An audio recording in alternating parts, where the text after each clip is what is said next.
America और Brazil के बीच चल रहा विवाद अब सिर्फ व्यापार तक सीमित नहीं रहा। यह एक बड़ी लड़ाई बन चुका है। एक ऐसी लड़ाई जो इस बात को तय करेगी कि आने वाले समय में दुनिया की अर्थव्यवस्था किसके इशारों पर चलेगी। इस तनाव के पीछे एक और बड़ी वजह है पिक्स, ब्राजील का डिजिटल पेमेंट सिस्टम, जो अमेरिका की डॉलर आधारित वित्तीय शक्ति को खुली चुनौती दे रहा है। पिक्स कोई आम ऐप नहीं है। यह एक ऐसा सिस्टम है जो पूरी तरह यूएस डॉलर सिस्टम से बाहर काम करता है। जब कोई ब्राजीली नागरिक पिक्स से पैसे भेजता है तो वह न तो वीजा का इस्तेमाल करता है, न मास्टर कार्ड का, और न ही अमेरिकी फाइनेंशियल नेटवर्क का। यही बात अमेरिका को सबसे ज्यादा परेशान कर रही है।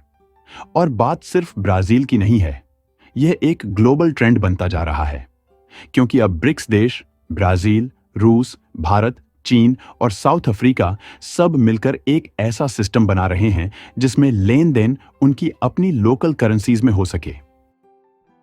भारत इस पूरी बदलती हुई दुनिया में एक बहुत ही महत्वपूर्ण भूमिका निभा रहा है। एक समय था जब देश के करोड़ों लोग बैंकिंग सिस्टम से कटे हुए थे, लेकिन अब भारत का UPI, unified payments interface system, करोड़ों लोगों को डिजिटल इकोनॉमी का हिस्सा बना चुका है। आज गांव का एक छोटा दुकानदार भी मोबाइल से पैसे भेज और मंगवा सकता है, वो भी सेकंडों में। लेकिन अब भारत सिर्फ देश के अंदर ही नहीं, बल्कि ग्लोबल पेमेंट्स नेटवर्क का भी एक बड़ा हिस्सा बनने की दिशा में आगे बढ़ रहा है।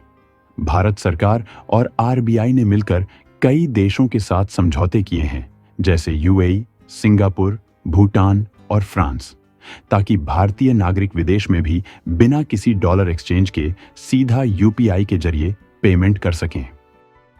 यह सिर्फ सुविधाजनक नहीं है, बल्कि ये एक तरह से डॉलर के ग्लोबल दबदबे को कम करने की शुरुआत है।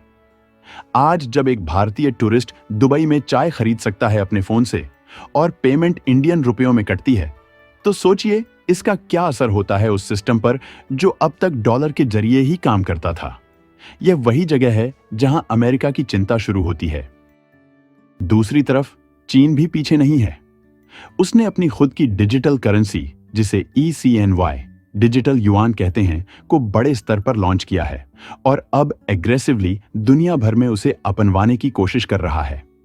चीन की सोच यह है कि युआन को एक ऐसी ग्लोबल करेंसी बनाया जाए जो डॉलर को टक्कर दे सके। चीन ने पहले से ही इस डिजिटल करेंसी को south east Asia, central Asia और कुछ अफ्रीकन देशों में पायलट प्रोजेक्ट के तौर पर शुरू कर दिया है। उसकी बैंकिंग और ट्रेड पॉलिसी का बड़ा हिस्सा अब इस डिजिटल युआन पर शिफ्ट हो रहा है। जब भारत और चीन जैसे दो सुपर पॉपुलेटेड और तेजी से बढ़ती अर्थव्यवस्थाएं एक ही दिशा में काम करना शुरू करती हैं, जैसे कि अपने डिजिटल पेमेंट सिस्टम्स को इंटरनेशनल बनाना, तो उसका असर सिर्फ एक क्षेत्र में नहीं, बल्कि पूरे ग्लोबल फाइनेंशियल सिस्टम पर होता है। ये वो दो देश हैं जिनकी कंबाइंड पॉपुलेशन पूरी दुनिया का एक बड़ा हिस्सा है। अगर ये दोनों मिलकर डॉलर के बिना ट्रांजैक्शन करना शुरू कर दें, तो सोचिए डॉलर की ग्लोबल डिमांड कितनी तेजी से गिर सकती है। अब यही काम ब्रिक्स समूह मिलकर कर रहा है। ब्रिक्स, जिसमें ब्राजील, रूस, भारत, चीन और साउथ अफ्रीका शामिल हैं, अब एक कॉमन डिजिटल पेमेंट प्लेटफॉर्म पर काम कर रहे हैं, जिसका नाम है ब्रिक्स पे। इस सिस्टम का मकसद है कि मेंबर कंट्रीज आपस में डॉलर का इस्तेमाल किए बिना ट्रेड कर सकें। यानी अगर भारत ब्राजील से कोई सामान खरीदे तो वो डॉलर के बजाय रुपए और रियल, ब्राजीलियन रियल में डायरेक्ट ट्रांजैक्शन कर सकें। इससे स्विफ्ट जैसे अमेरिकी नेटवर्क की डिपेंडेंसी खत्म होती जा रही है, जो अब तक इंटरनेशनल पेमेंट्स का कंट्रोल करता आया है। अगर ब्रिक्स पे सफल होता है तो इसका सीधा असर अमेरिका की फाइनेंशियल पकड़ पर पड़ेगा। डिकेड्स तक जो इन्फ्लुएंस अमेरिका को डॉलर की वजह से मिलता रहा, जैसे किसी देश पर सैंक्शंस लगाना, ट्रांजैक्शन रोकना या मॉनिटरिंग करना, अब वो सब धीरे धीरे कमजोर पड़ सकता है। इसी बदलती तस्वीर से अमेरिका काफी परेशान है। उसे अब समझ में आ गया है कि ये सिर्फ एक टेक्निकल चेंज नहीं है, बल्कि उसके ग्लोबल इन्फ्लुएंस के लिए एक सीधी चुनौती है। पिक्स, यूपीआई और ब्रिक्स पे जैसे सिस्टम अगर चल निकले तो अमेरिका के लिए ग्लोबल कंट्रोल बनाए रखना पहले जैसा नहीं रहेगा।